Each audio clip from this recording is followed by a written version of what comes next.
Hello friends. We have an interesting traffic situation today.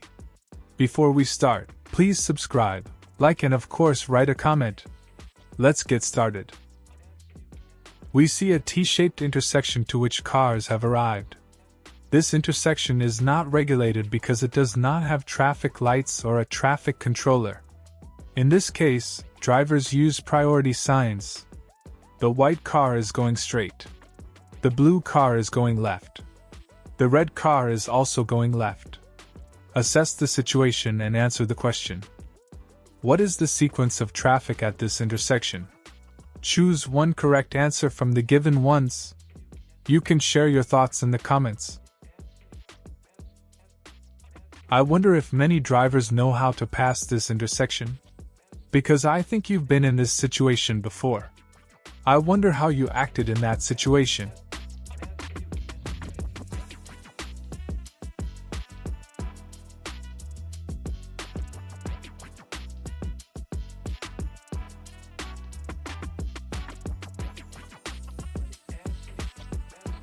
So congratulations to everyone who chose the option D, blue, red, white.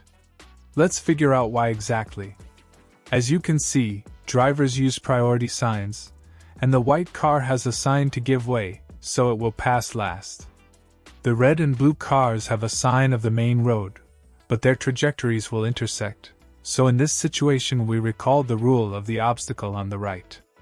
That is, the red car, having an obstacle on the right, must give way to the blue car. Share your thoughts about this intersection. Thank you for your attention. Subscribe to the channel and follow the new videos. Be attentive and careful while driving. See you soon.